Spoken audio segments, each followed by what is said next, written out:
Iran എന്ന രാജ്യത്തെപ്പറ്റി ഇവിടുത്തെ സംഖ്യകൾ വളരെ അരോചകമായാണ് സംസാരിക്കുന്നത്. ഇറാൻ മതതീവ്രതയുടെ രാജ്യമാണെന്നും മതേതരത്വം ഇറാനില്ലെന്നും ഒക്കെയാണ് സംഖ്യകൾ പറഞ്ഞു വയ്ക്കുന്നത്. പശ്ചിമേഷ്യയിൽ നടക്കുന്ന യുദ്ധത്തിൽ ഇസ്രായേലിന് കട്ട സപ്പോർട്ടുമായി സംഖ്യകൾ എത്താറുണ്ട്, എത്തിക്കൊണ്ടിരിക്കുന്നു. പക്ഷേ മതനിരപേക്ഷതയുടെ മതേതരത്വത്തിൻ്റെ രാഷ്ട്രമാണ് ഇറാനെന്ന് തെളിയിച്ചിരിക്കുന്നു. അതിന് ഏറ്റവും വലിയ തെളിവ് നിമിഷപ്രിയയ്ക്ക് വേണ്ടി ഏറ്റവും ഒടുവിൽ ഇറാൻ നടത്തിയ പോരാട്ടമാണ്. ആ പോരാട്ടം ഏകദേശം വിജയം കണ്ടിരിക്കുന്നു എന്നറിയിക്കാനാണ് പൊളിറ്റിക്സ് കേരള ഇപ്പോൾ വന്നിരിക്കുന്നത്. നിമിഷപ്രിയയുടെ വീഡിയോ അല്ലെങ്കിൽ നിമിഷപ്രിയയുടെ സ്റ്റോറി ചെയ്യാത്തതെന്ത് എന്നോട് പല പ്രേക്ഷകരും ചോദിച്ചിട്ടുണ്ട്. നമ്മൾ ചെയ്യും, പക്ഷേ നമ്മൾ ചെയ്യുമ്പോൾ അത് ചെയ്തതായിരിക്കും. നിമിഷപ്രിയ യമനിലേക്ക് പോയത് ഒരുപാട് സ്വപ്നങ്ങളുമായാണ്. നിമിഷപ്രിയയും ഭർത്താവ് ടോമിയും ഇരുവരും യമനിലേക്ക് പോയത് ജീവിക്കാൻ വേണ്ടിയാണ്. ഇരുവരും അവിടെ വെച്ച് തലാൽ അബ്ദുൽ മൊഹദി എന്ന ഒരു ബിസിനസ്സുകാരനുമായി പരിചയപ്പെടുന്നു. അവിടെ ഒരു ബിസിനസ് തുടങ്ങാൻ ഇരുവരും തീരുമാനിക്കുന്നു. യമനിൽ ബിസിനസ് തുടങ്ങണമെങ്കിൽ യമൻ പൗരൻ്റെ അനുവാദം വേണം. അങ്ങനെ തലാലിനെ ഏൽപ്പിച്ച് അവർ ബിസിനസ് തുടങ്ങി. ബിസിനസ് നഷ്ടമായപ്പോൾ ഇരുവരും തിരികെ സ്വദേശമായ ഇരുവരും താമസിക്കുന്ന നിമിഷപ്രിയയുടെ സ്വദേശമായ പാലക്കാടേക്ക് പോയി. അതിനുശേഷം നിമിഷപ്രിയ വീണ്ടും യമനിലേക്ക് മടങ്ങി. അതിനിടയിൽ യമൻ സൗദി യുദ്ധം രൂക്ഷമായി. യമൻ സൗദി യുദ്ധം രൂക്ഷമായപ്പോൾ നിമിഷപ്രിയയുടെ ഭർത്താവിന് അവിടെ എത്താൻ സാധിച്ചില്ല. ഇതിനകം തലാലിൻ്റെ ഭാവം മാറി. ഇവർ തുടങ്ങിയ ക്ലിനിക്ക്, നിമിഷപ്രിയയും ഭർത്താവും തലാലും ചേർന്ന് തുടങ്ങിയ ക്ലിനിക്ക് തലാലിൻ്റെ പേരിലായിരുന്നു. മാത്രമല്ല തലാലിൻ്റെ പേരിലായിരുന്നു ഇവർ ബാങ്ക് അക്കൗണ്ടുകൾ ഡീൽ ചെയ്തിരുന്നത്. തലാലിൻ്റെ സ്വഭാവം മാറി എന്ന് മാത്രമല്ല, നിമിഷപ്രിയയും ആ ക്ലിനിക്കിലെ ഉദ്യോഗസ്ഥയായ ഹനാനെയും തലാൽ ലൈംഗികമായി പീഡിപ്പിച്ചു. പലപ്പോഴും തോക്ക് ചൂണ്ടിയാണ് നിമിഷപ്രിയയെ അയാൾ ലൈംഗികമായി പീഡിപ്പിച്ചത്. നിമിഷപ്രിയയുടെ പാസ്പോർട്ടും മറ്റും അയാൾ വാങ്ങിവെച്ചു. നിമിഷപ്രിയയ്ക്ക് യമനിൽ നിന്ന് രക്ഷപ്പെടാൻ പാസ്പോർട്ട് വേണമായിരുന്നു. തലാലിനെ മയക്കുമരുന്ന് കുത്തിവെച്ച് നിമിഷപ്രിയ പാസ്പോർട്ട് സ്വന്തമാക്കി. ഹനാന്റെ നിർദ്ദേശപ്രകാരമാണ് അത് ചെയ്തത്. പാസ്പോർട്ട് സ്വന്തമാക്കി രക്ഷപ്പെടാൻ നോക്കി. പക്ഷേ അതിർത്തിയിൽ വെച്ച് പിടിക്കപ്പെട്ടു. തലാൽ മരിച്ചു.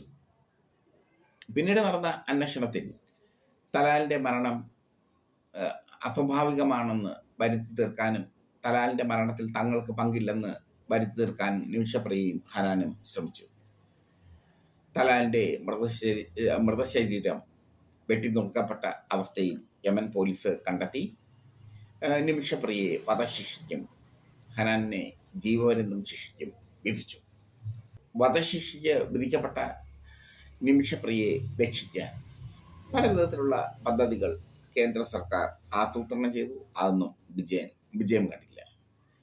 നിമിഷപ്രിയയുടെ അമ്മയും ബന്ധുക്കളും ഒക്കെ അവരുടെ മോചനത്തിനായി കാത്തു നിൽക്കുന്നതിനിടയിൽ യമൻ പ്രസിഡന്റ് നിമിഷപ്രിയയെ വധശിക്ഷയ്ക്ക് വിധിച്ചു.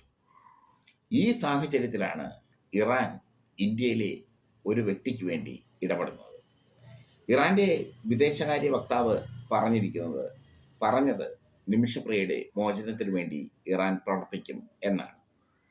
ഈ നിമിഷപ്രിയ താമസിച്ചിരുന്നത് യമനിലെ ഹൂത്തി ഉമദർ നിയന്ത്രിച്ചിരുന്ന പ്രദേശത്താണ്. ഇറാനും ഹൂത്തി ഉമദരും തമ്മിലുള്ള ബന്ധം നിഷേധ്യമായ ബന്ധമാണ്. ആ ബന്ധം ഉപയോഗിച്ച് നിമിഷപ്രിയയ്ക്ക് മോചനം നൽകും എന്നാണ് ഇറാൻ പറഞ്ഞിരിക്കുന്നത്. അതിനുവേണ്ടി അവർ ശ്രമിക്കും എന്നാണ് പറഞ്ഞിരിക്കുന്നത്. എന്തു പറയുന്നു സംഖ്യകൾ ഇറാനെ പറ്റി? ഇറാൻ മതതീവ്രവാദത്തിൻ്റെ രാഷ്ട്രമാണ്. ഇസ്രായേൽ തീവ്രവാദത്തെ തകർക്കുന്ന രാഷ്ട്രമാണ്. പക്ഷേ ഇവിടെ പെട്ടിരിക്കുന്നത് മുസ്ലിം വിഭാഗത്തിൽപ്പെട്ട വ്യക്തിയല്ല, ഇവിടെ പ്രതിയാക്കപ്പെട്ടിരിക്കുന്നത്, വധശിക്ഷയ്ക്ക് വിധിക്കപ്പെട്ടിരിക്കുന്നത്. അത് നിമിഷപ്രിയ എന്ന ഇതര മതത്തിൽപ്പെട്ട വ്യക്തിയാണ്. അവർക്ക് വേണ്ടി കേരളം തേങ്ങുമ്പോൾ, ആ തേങ്ങൽ ഏറ്റെടുത്തുകൊണ്ട് ഇറാൻ മുന്നോട്ട് പോകുമ്പോൾ ഖൊമേനിക്ക് കയ്യടി കൊടുക്കാതെ വയ്യ. ഇറാൻ എന്ത് കാര്യം ഇതിൽ കയറി ഇടപെടാൻ? ഇന്ത്യക്ക് കഴിയാത്തടത്ത് ഇറാൻ മാറി നിൽക്കുകയാണ് നല്ലത് എന്ന് ഇറാന് ചിന്തിക്കാൻ പറ്റുമായിരുന്നല്ലോ. ഇന്ത്യൻ സർക്കാർ, കേന്ദ്ര സർക്കാർ നിമിഷപ്രിയയുടെ മോചനത്തിന് വേണ്ടി ബ്ലഡ് മണി ഈ തലാൽ അബ്ദുൽ മൊഹദി എന്ന നീചന് കൈമാറാമെന്നും പറഞ്ഞിട്ടുണ്ട്. നീചൻ എന്ന അദ്ദേഹത്തെ വിളിക്കുന്നതിൽ ക്ഷമിക്കുക, മരണമടഞ്ഞ ഒരു വ്യക്തിയെ നീചൻ എന്ന് വിളിക്കുന്നതിൽ അർത്ഥമില്ല. പക്ഷേ അയാൾ ചെയ്തത് വളരെ ദ്രോഹമാണ്. അയാളിൽ വിശ്വാസം അർപ്പിച്ച് നിമിഷപ്രിയയും ഭർത്താവും ഒരു ക്ലിനിക്ക് തുടങ്ങി, ഒരു ഹെൽത്ത് ക്ലിനിക്ക് തുടങ്ങി. പക്ഷേ പിന്നീട് ആ പൈസയൊക്കെ അയാൾ അടിച്ചു മാറ്റിക്കൊണ്ടുപോയി. മാത്രമല്ല, നിമിഷപ്രിയയെ തോക്കിൻ്റെ മുമ്പിൽ നിർത്തിക്കൊണ്ട്, തോക്ക് കാണിച്ച് ഭീഷണിപ്പെടുത്തിക്കൊണ്ട് ലൈംഗിക വൈകൃതങ്ങൾക്ക് അയാൾ ഇരയാക്കി. യമൻ കോടതിയിൽ എത്തുമ്പോൾ നിമിഷപ്രിയയ്ക്ക് അവിടുത്തെ ഭാഷ അറിയില്ല. അത് തലാലിൻ്റെ അഭിഭാഷകൻ ആയുധമാക്കി മാറ്റുകയും ചെയ്തു. എന്തായാലും ഇറാൻ്റെ വിദേശകാര്യ വക്താവ് പറഞ്ഞിരുന്നു, 2 ദിവസം മുമ്പ് പറഞ്ഞിരുന്നു, നിമിഷപ്രിയയെ മോചിപ്പിക്കാൻ വേണ്ടി ഇറാൻ രംഗത്തിറങ്ങുന്നു.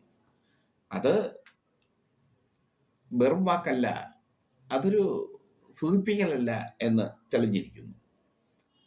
ഖൊമൈനി അടക്കമുള്ളവർ നിമിഷപ്രിയയ്ക്ക് വേണ്ടി ഇപ്പോൾ രംഗത്ത് ഇറങ്ങിയിരിക്കുന്നു. നിമിഷപ്രിയ ഇവിടെ നിന്ന്, കേരളത്തിൽ നിന്ന് യമനിലേക്ക് പോയത് ജീവിക്കാൻ വേണ്ടിയാണ്. തൻ്റെ മക്കൾക്ക് നല്ലൊരു ജീവിതം, തൻ്റെ മാതാപിതാക്കൾക്ക് നല്ലൊരു ജീവിതം, അതൊക്കെ സ്വപ്നം കണ്ടാണ് ആ യുവതി പോയത്. പക്ഷെ അവിടെ എത്തിയപ്പോൾ അവർ പരിചയപ്പെട്ടത് ഒരു കൊടും ക്രിമിനലിനെയാണ്, ഒരു സാഡിസ്റ്റിനെയാണ്. അയാൾ പല വിധത്തിലുള്ള ലൈംഗിക വൈകൃതങ്ങൾക്ക് തന്നെ ഇരയാക്കി എന്ന് കോടതിയിൽ നിമിഷപ്രിയ പറഞ്ഞെങ്കിലും അതൊന്നും കോടതിയിൽ വിലപ്പോയില്ല. കാരണം യമൻ പൗരനെയാണ് കൊന്നത്. പക്ഷേ ഇറാന് ഇതിൽ കയറി കളിക്കാൻ കഴിഞ്ഞത് ഹൂത്തി ഉമ്മദർക്ക് അധിനിവേശമുള്ള, സ്വാധീനമുള്ള പ്രദേശത്താണ് നിമിഷപ്രിയ ഈ ക്ലിനിക്ക് നടത്തിയിരുന്നത്. ഹൂത്തി ഉമ്മദർക്ക് യമൻ സർക്കാരിന് മേൽ നല്ല സ്വാധീനമുണ്ട്. അതുകൊണ്ട് തന്നെ ഇറാൻ പറഞ്ഞാൽ അവർ പ്രവർത്തിക്കും, ഇറാൻ പറഞ്ഞാൽ അവർ പ്രവർത്തിക്കുക തന്നെ ചെയ്യും.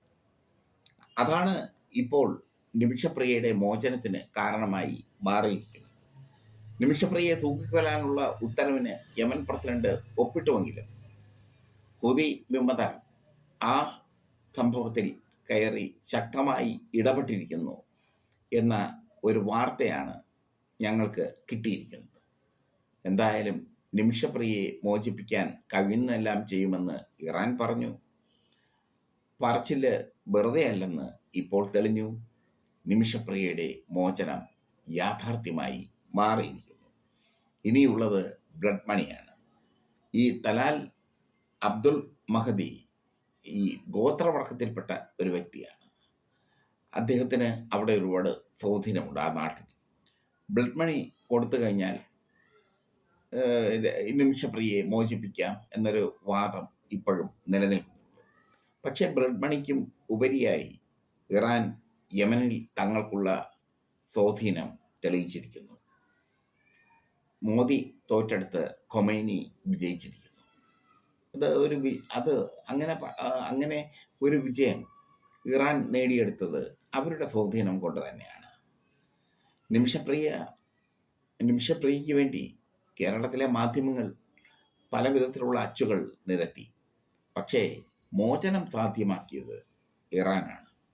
ഇനി ഹനാൻ, നിമിഷപ്രിയയ്ക്കൊപ്പം കൂട്ടുപ്രതിയായ ഹനാൻ ജീവപര്യന്തം ശിക്ഷ അനുഭവിക്കുകയാണ്. ഹനാൻ്റെ അവസ്ഥയെപ്പറ്റി ലോകം ചർച്ച ചെയ്യുന്നുമില്ല. പക്ഷെ നമുക്ക് വേണ്ടത് നിമിഷപ്രിയയ്ക്ക് വധശിക്ഷയിൽ നിന്ന് മോചനം നേടിയെടുക്കുക എന്നുള്ളതാണ്. അത് സാധ്യമാകുന്നു, അത് യാഥാർത്ഥ്യമാകുന്നു. ഈ വാർത്ത ബ്രേക്കിംഗ് ന്യൂസായി പൊളിറ്റിക്സ് കേരള പ്രേക്ഷകർക്ക് മുമ്പിലേക്ക് വിടും.